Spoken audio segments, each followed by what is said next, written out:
Hello MSCFT. Today's topic is processing of alcoholic beverages that are beer and wine.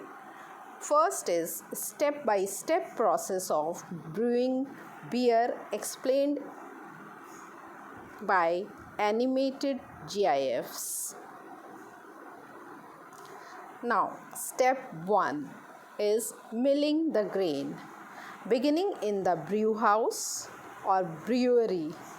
Brewery is known as factory of beer. Different types of malt are crushed together to break up the grain kernels in order to extract fermentable sugars to produce a milled product called grist. Now, what is malt? What exactly is malt? Malt is the product that is left over after a cereal grain has been dried, allowed to sprout, air dried again, and then heated in an oven. Any of a variety of cereal grains, including rice, wheat, oats, and rye, can be used to make malt. But barley is the most commonly malted grain, in part because of its high content of enzymes, though wheat, rye, oats, rice, and corns are also used.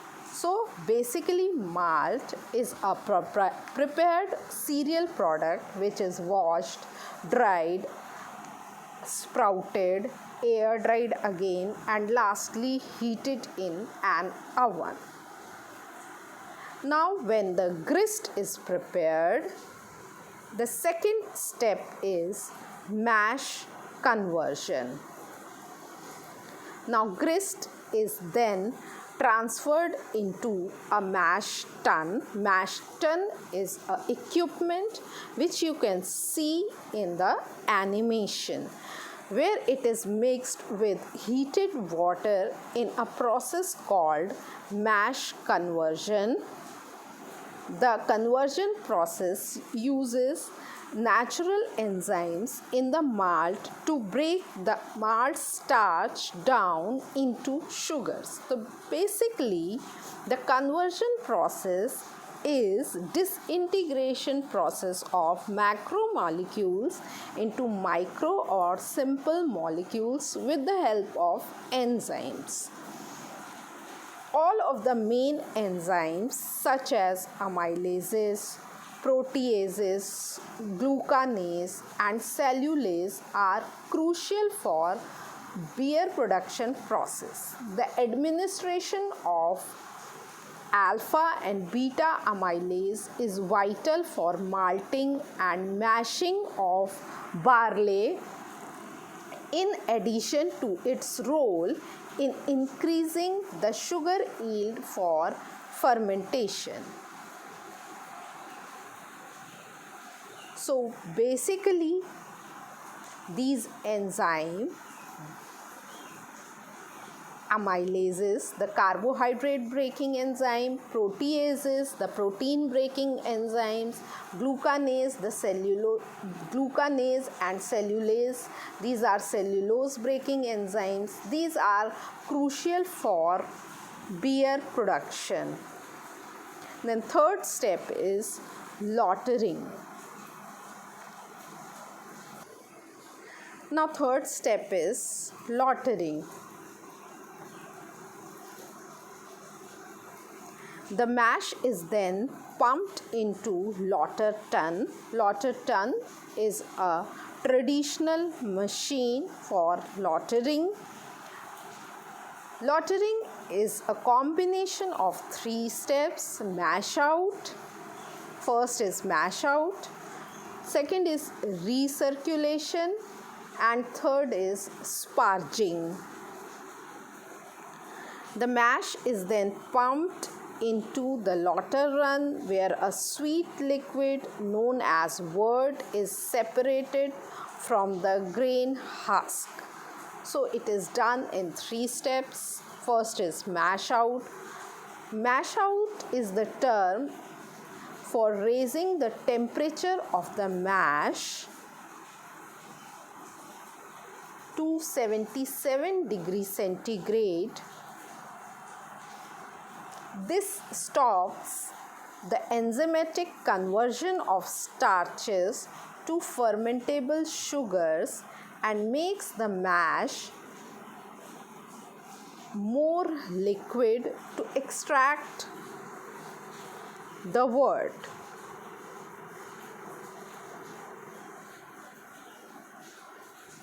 Now recirculation, second step is recirculation. Recirculation consists of drawing of wort from the bottom of the mash and adding it to the top. So third step is sparging. Sparging is trickling water through the grain to extract sugars. This is a delicate step as wrong temperature or pH will extract tannins from the grain husk as well, resulting in bitter brew. So basically these are three steps which are combinedly known as lautering: mash out, recirculation and sparging. Mash out has two objectives. First, to stop enzymatic conversion of starch to fermentable sugar, and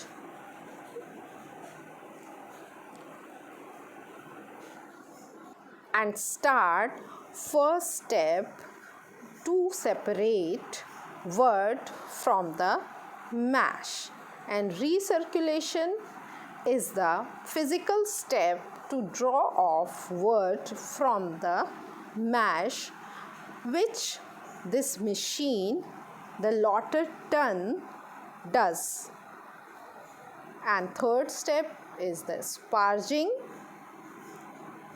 to lock the color and flavor. Now fourth step is the boil. As you can see, the wort is then collected into a vessel called a kettle, where it is brought to a controlled boil before the hops are added.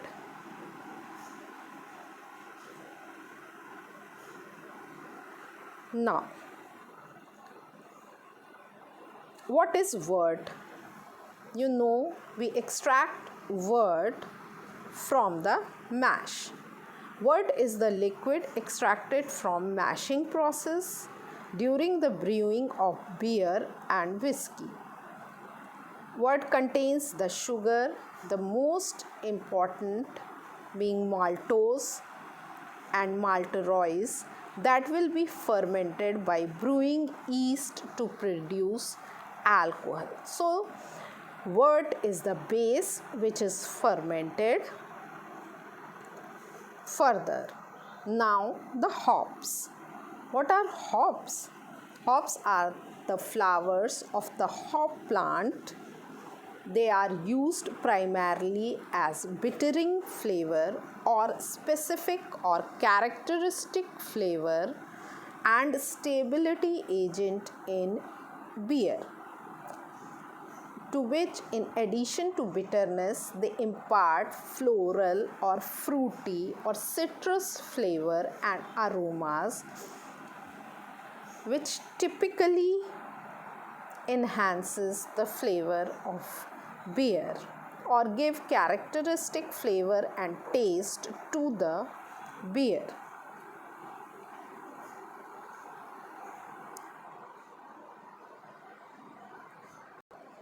Now the boil. When the boil is completed, step 5 is there: wort separation and cooling. After boiling, the wort is transferred into a whirlpool for the wort separation stage. During this stage, any malt or hop particles are removed to leave a liquid that is ready to be cooled or fermented. So basically you can see in the animation the swirl is there, the swirl paddle is there for wort separation.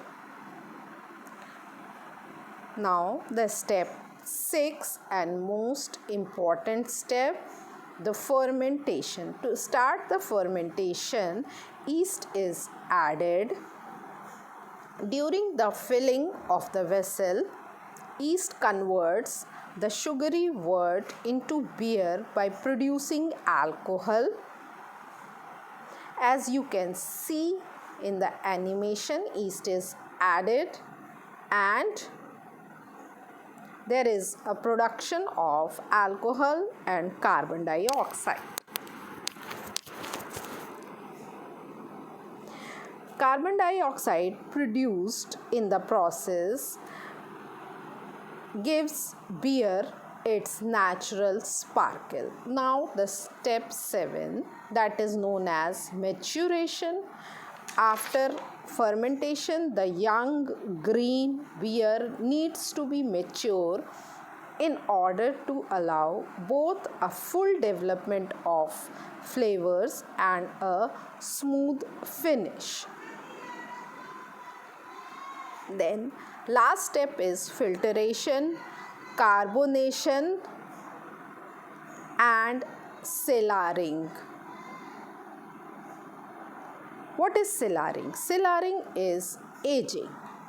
After reaching its full potential, the beer is filtered, carbonated and transferred to a bright beer tank where it goes through a cellaring process that takes 3 to 4 weeks to complete. Once completed, the beer is ready to be packaged. Now, cellaring has only 2 needs. What are the 2 needs? Dark and humid environment. That is the need of cellaring.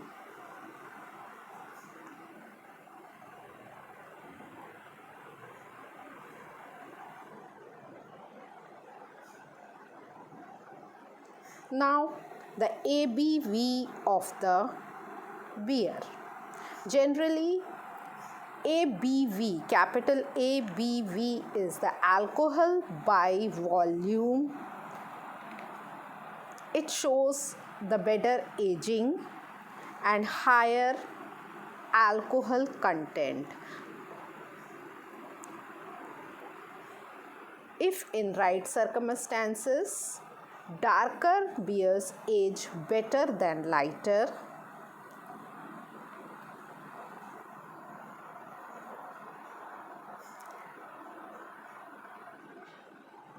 And ABV is used to assess the strength of particular beer. The ABV scale is simple, that the higher the ABV, the more alcohol beer contains. Lighter beer ranges from 4 to 4.5% ABV, with higher percentage getting higher with heavier styles of beer. This closes the topic of beer. I think it is clear. Now we will start the topic of wine processing. The basics of wine processing from grapes to glass. Now some definitions are there. Wine processing, the business of grape growing. The business of wine grape growing is known as viticulture. The wine grapes botanical name is Vitis vinifera. enology is the science of wine production is known as enology. The viner is known as enologist. Now, some health benefits of wine.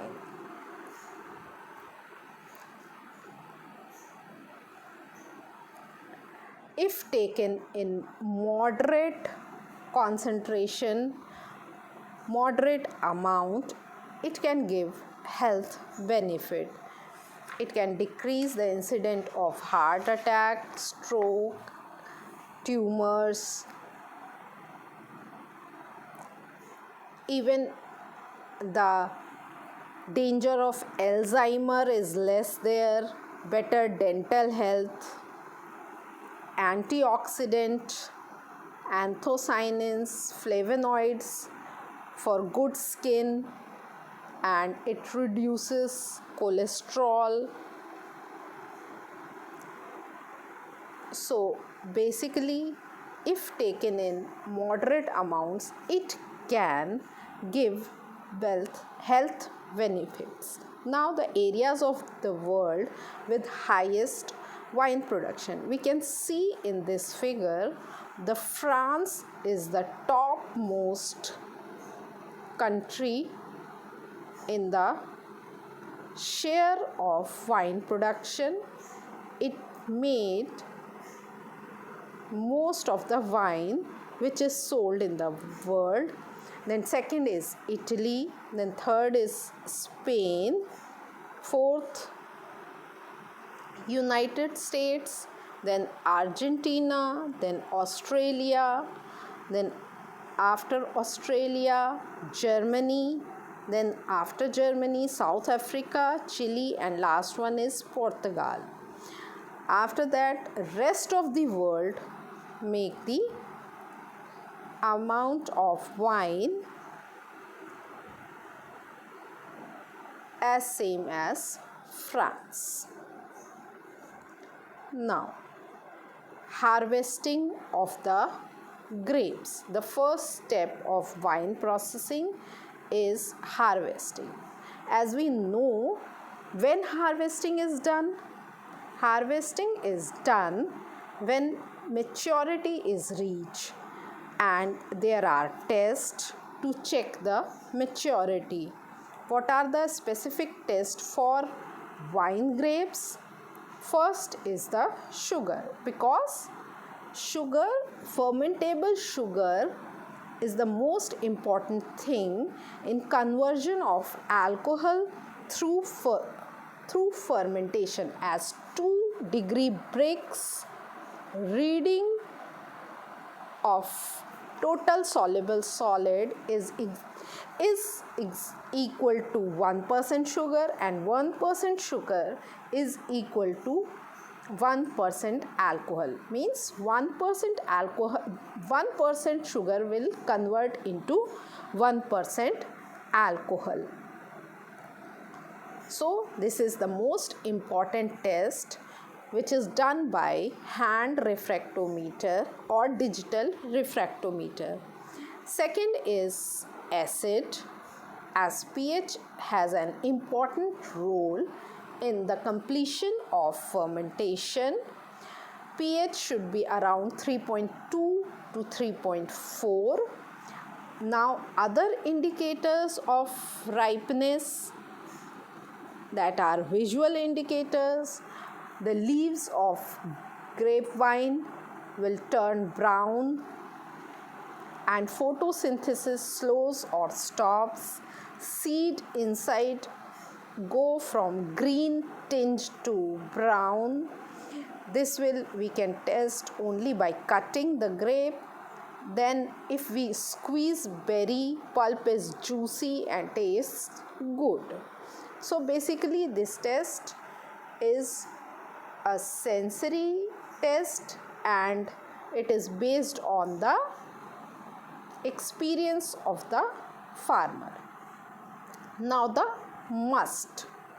What is must? Must is a Latin, must came from the Latin word mustum. Mustum means young wine. It is freshly crushed fruit juice, usually grape juice, that contains skins, seeds, and stems of the fruit. The solid portion of the must is called pomace and typically makes up 7 to 23% of the total weight of the must. Pomace can be said that it is the dietary fiber part of the must. Now, must should be checked for acids as titrable acidity. This contributes to taste and flavor. This is very important attribute. Then second is pH. We know how pH is important. Now malic acid, tartaric acid and lactic acid. We know the tartaric acid is the natural acid of the grapes. So it contributes to it is the principal acid in grapes and it gives the taste and flavor. So it is important. Now malic acid is important because it is the harsher acid and it is converted into it is converted into lactic acid during the second step of fermentation of the wine. So amount of malic acid is also important from the point of view of secondary fermentation. Now, after all the testing, harvesting of the grapes is done. Manual harvesting, machine harvesting, anything can be done. Then after harvesting, grapes are transported to the winery, the wine factory. Grapes loaded into stemmer, crusher. Stemmer means to stem out, means to remove the stem of the grapes. Then crusher crushes the grapes. Now there are two types of wines, white wine and rose wine.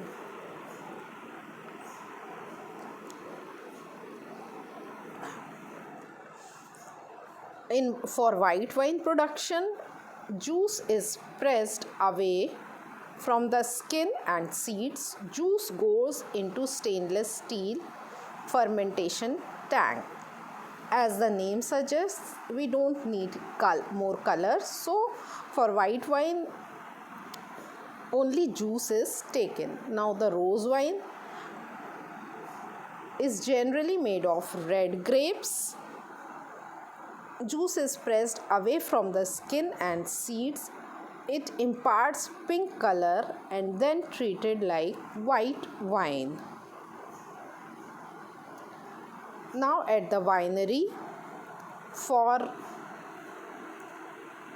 red wine, juice with skins and seeds is called must. And grape must have a potential alcohol content of at least 10.5% by volume before they are allowed to be picked. So alcohol content of the must is very important for the production of wine. For red wine, must goes into large vats for initial fermentation, and initial fermentation is done with the help of yeast, that is Saccharomyces cerevisiae. Cover with cloth, punch down cap daily.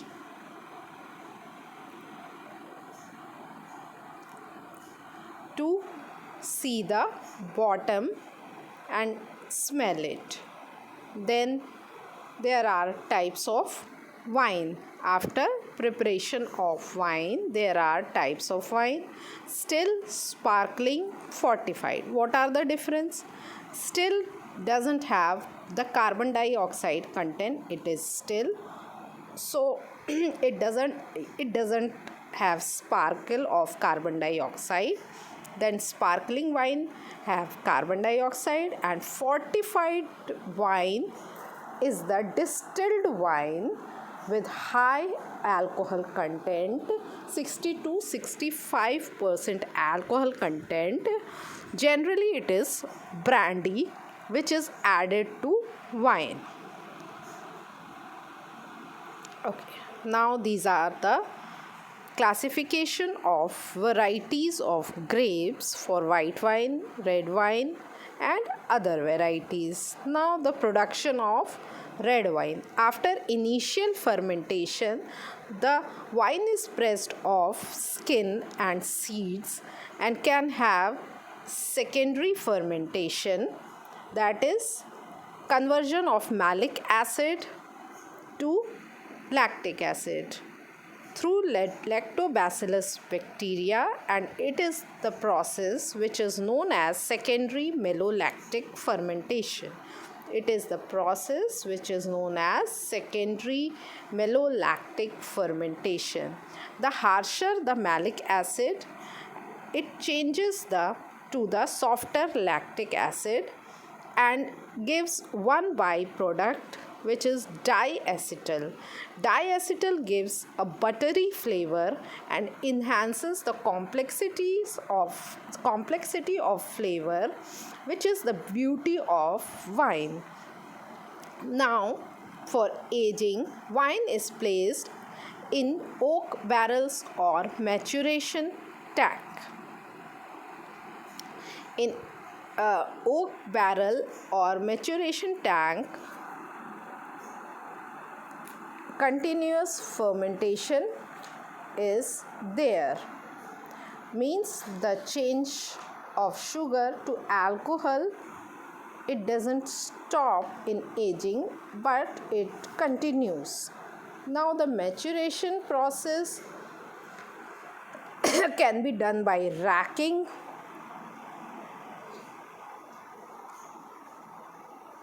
that is take wine off the top and place into another vessel, leaving less or sediment, that is dead yeast, seed, grape solid.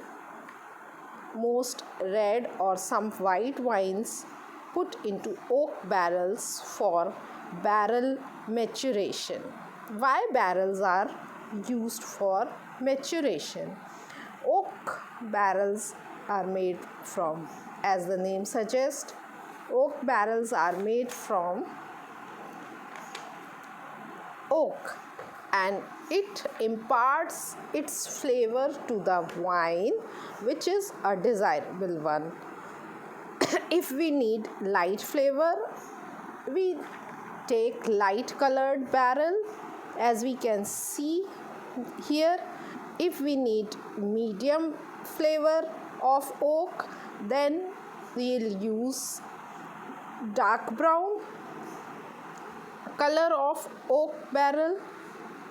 And if we need heavy oak barrel flavor, we need heavy, that is HT.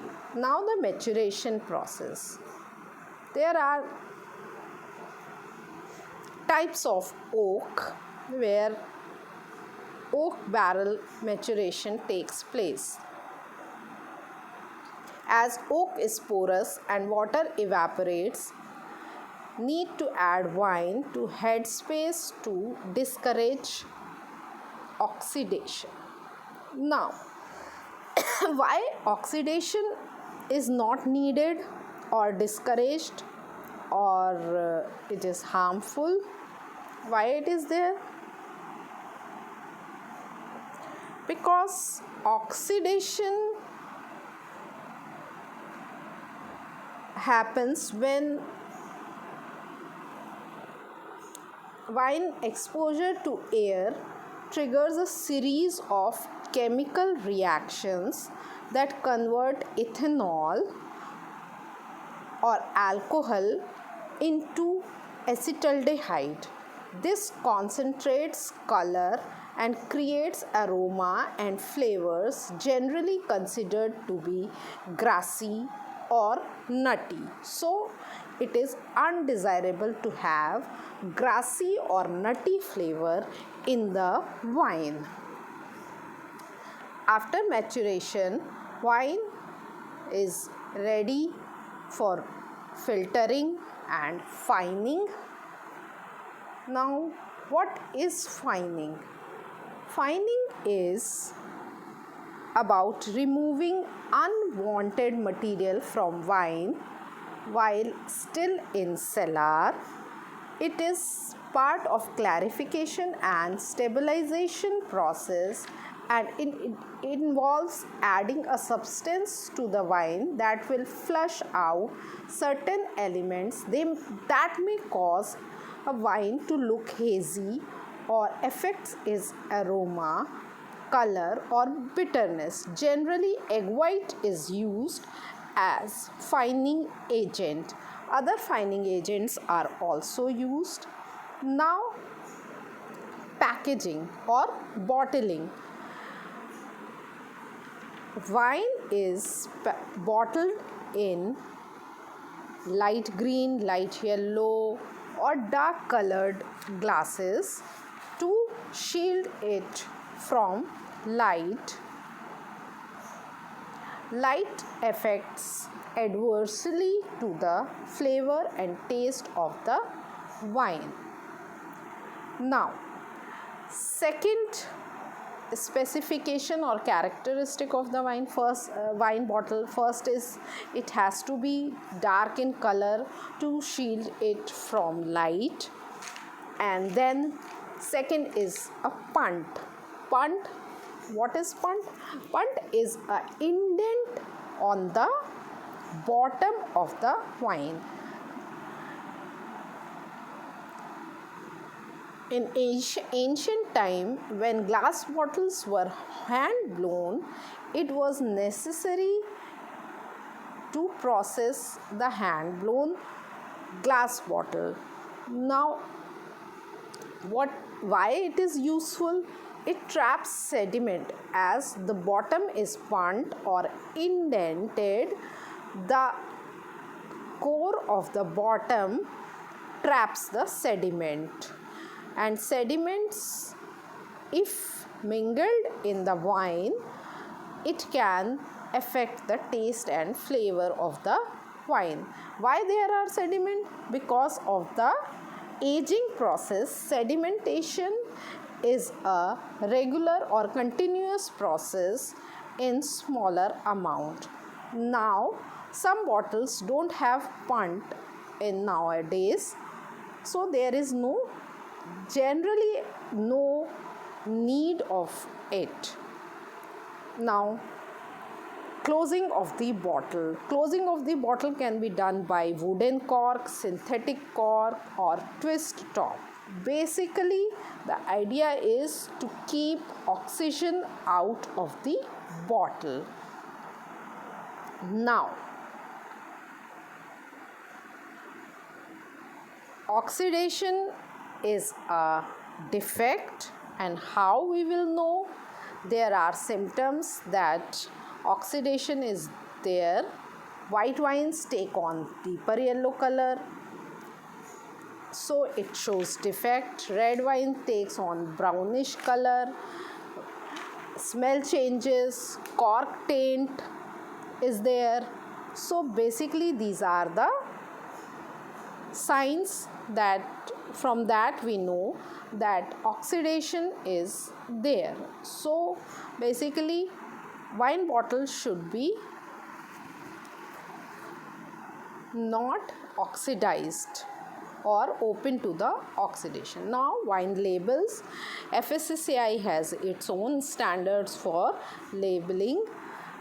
General requirements are date, name of the winery, alcohol content, etc., net content, etc. Now the temperature of the cellar. Correct temperature is for different wine. The correct temperature of cellaring is different. Like for example, the sparkling wine or light white wine, it is 3 to 7 degrees centigrade. For full white, aromatic white and rose wine, 7 to 13 degrees centigrade. For light red, medium red, full red, fortified wines, this is 16 to 20 degrees centigrade. So basically different types of wines need different types of storage temperature. Now stacking. Stacking should be in a horizontal way or upside down to discourage oxidation. Now there is a sensory test for wine tasting. There are rule. What is the rule? The 5S rule. First S to see, second S swirl, third S sniff, and fourth S sip, and fifth S savor. First is see. So color and clarity is seen by first S. It is color and clarity is different for different type of wines. But how to test the first S? See, take the wine in the glass over a white background. Look at the core of the glass and note the color and intensity. Look at the rim of the glass and note color and note opacity. Opacity, how can you read? That you have to answer the question, can you read text through the core? There is standard for every wine. For first S, then second S is swirl. Place the glass on flat surface, move glass in circular motion. It will result in two things. First, swirling results in release of aroma, and we can see sheets or legs. That is, you can see the drops here in the pic. So you can see sheets or legs of glycerol that run down the glass. More sheets or more legs means higher alcohol content, and less sheet, less legs means lower alcohol content. It is the general process. Then sniff is the smelling. So there is a correct procedure of smelling, as you can read. Then fourth is the sip. 2 sips are necessary to complete the step of sip. First sip will cleanse your palate, and second will give the reaction of your tongue. So there are details of this test. How can you make out what is the result of the sip? Now fifth is savor. To judge the quality of wine, there are 3 things: balance, finish, and complexity. Balance is relationship between fruity and acidic flavor, which give balance to the taste. And third is the presence of tannins, which gives color. Then the finish and the complexity is in context with the layers of flavor. So this 5S test you have to write in the practical copy, that is actual wine tasting 5S procedure. Other than that, you have to prepare handwritten notes for beer production process as well as wine production process. So, kindly give input about the composition of beer and wine as well. Composition of beer made from barley and composition of wine prepared from grapes in the form of table. Thank you.